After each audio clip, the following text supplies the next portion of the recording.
मैं आपको शक्ति का दूसरा सिद्धांत बताता हूं। मुझे नहीं मालूम कि यह सिद्धांत मुझे बताना चाहिए या नहीं, मुझे यह भी नहीं मालूम कि यह सही है या नहीं, लेकिन क्योंकि मैं इसको मानता हूं और मुझे मालूम है कि इसके बारे में कई लोग जिनके हायर मॉरल वैल्यूज हैं शायद न भी समझते हो या न भी वो रखते हो, लेकिन एक मेरा विचार है, चाहे तो इस पर विचार करें। सब नहीं तो कुछ न कुछ लोगों को शायद इस विचार से कुछ सोचने की और कुछ करने की प्रेरणा मिलेगी। इतिहास दुनिया की सबसे बड़ी अदालत है, इससे बड़ी अदालत कोई नहीं है। सुप्रीम कोर्ट में क्या हुआ, हाई कोर्ट में क्या हुआ, लड़ाई के मैदान में क्या हुआ, इलेक्शंस में क्या हुआ, ये सब बातें आती हैं चली जाती हैं, बाद में रह जाता है केवल इतिहास। और इतिहास का निर्णय हमेशा उसके पक्ष में गया है जो शक्तिशाली था। इसने कभी उसका साथ नहीं दिया जो न्याय के साथ था, जो सही था। अगर ऐसा होता तो दिल्ली में बाबर रोड होती है, बाबर रोड है लेकिन राणा सांगा रोड नहीं है, क्योंकि बाबर आया, विजयी हुआ, राणा सांगा हार गया।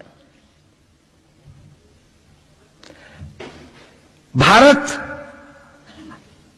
की हिंदूशाही किंगडम अफगानिस्तान से होती सिकुड़ती सिकुड़ती सिकुड़ती यहां तक नहीं आ जाती।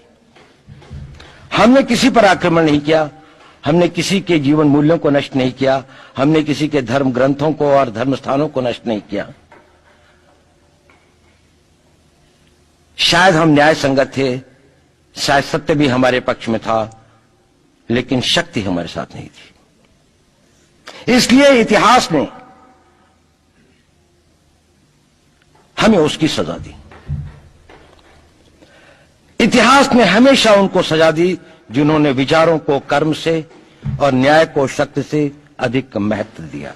अब मैं ये नहीं कह रहा हूं कि उसको उसकी तिलांजलि कर देनी चाहिए, ये नहीं है कि न्याय का अपना महत्व नहीं है, लेकिन यदि कॉन्फ्लिक्ट ऑफ इंटरेस्ट हो तो शक्तिशाली बनना ज्यादा आवश्यक है। भारत धर्मगुरु भी तभी बनेगा जब एक शक्तिशाली भारत का निर्माण होगा। जिन लोगों ने भारत के ऊपर आक्रमण किया, भारत के ऊपर राज किया, इस प्रकार से राज किया कि राज करते वक्त, जाते वक्त अपने गुलामों से कह दिया कि तुम राज कर लो, हम तो जा रहे हैं, तो यहां पर गुलाम वंश भी बन गया। अगर हम लड़ाई के वॉरफेयर के उसूलों से देखें कि किसी भी राष्ट्र की जो कॉम्प्रिहेंसिव स्टेट पावर होती है, किन चीजों से वो लड़ाई लड़ता है, जिसको हम कहते हैं कि ये शक्तिशाली है, दूसरा शक्तिशाली नहीं है, क्या वो अवयव होते हैं उसके, क्या घटक होते हैं उसके। तो भारत के पास जनशक्ति, धन शक्ति, ज्ञान की शक्ति, टेक्नोलॉजी की शक्ति, और जिन लोगों ने आक्रमण किया उनकी शक्ति को अगर हम ये देखें तो शायद 1 और 1000 का अनुपात भी नहीं होता।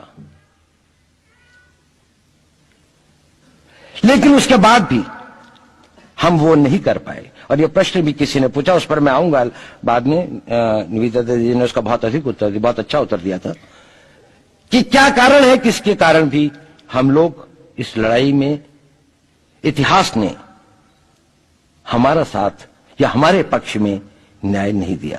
क्या कारण है कि कश्मीर में हम लड़ रहे हैं, जिन्होंने हमारे ऊपर आक्रमण हो रहा है, हमारे ऊपर बाहर से लोग आकर वायलेशन हमारे बॉर्डर का करते हैं, इन्फिल्ट्रेटर्स हमारे यहां आते हैं, जबकि पूरा का पूरा कश्मीर भारत का भाग है, अभिन्न भाग है। कानून के अनुसार वहां के राजा ने यह हस्ताक्षर किए, हमें दिया।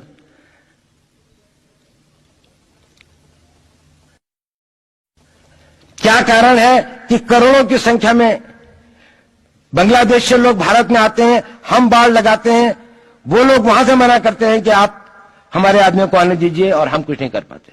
और भारत में 2 करोड़ नागरिक रहते हैं। हम हर एयरपोर्ट के ऊपर में इमिग्रेशन की चेक पोस्ट लगाते हैं कि कहीं पर कोई एक आदमी बिना पासपोर्ट के या बिना वीजा के भारत में प्रवेश न कर जाए। यहां पर लाखों की संख्या में, करोड़ों की संख्या में लोग आते हैं। सुप्रीम कोर्ट भी ये वो करता है कि जिन लोगों ने जो इसके लिए जिम्मेदार हैं, उन्होंने जो काम किया है वो भारत के ऊपर आक्रमण के बराबर काम किया है।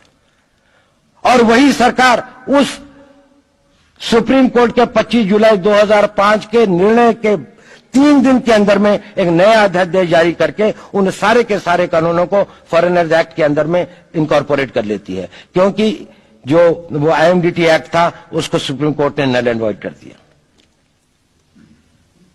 ये सब बातें हमें सोचने और समझने की आवश्यकता है। एक कारण, मैं ज्यादा चीजों में नहीं जाना चाहता, इतना समय भी नहीं होगा, कि भारत विदेशों से इतना नहीं हारा। अंग्रेजों ने भारत के खिलाफ कोई लड़ाई ऐसी नहीं जीती जिसमें कि अंग्रेजों की फौज में भारतीय सिपाही नहीं थे। चाहे वह पहले बंगाल नेटिव आर्मी थी, 1857 के अंदर में सिखों और गुरखास ने उनका साथ दिया। जब सिखों से लड़ाई हो रही थी तो बाकी लोगों ने उनका साथ दिया। हमेशा नेटिव आर्मी उनके साथ थी। जब जब आक्रमण वेस्ट से हुआ,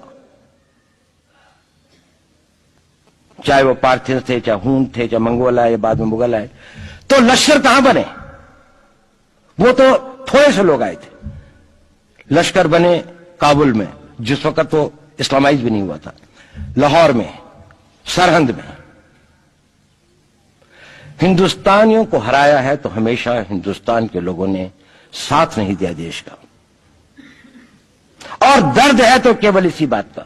भारत के इतिहास में अगर दर्द केवल इस बात का नहीं है कि विदेशियों ने हमारे साथ क्या किया, उनका तो हम मुकाबला कर लेते।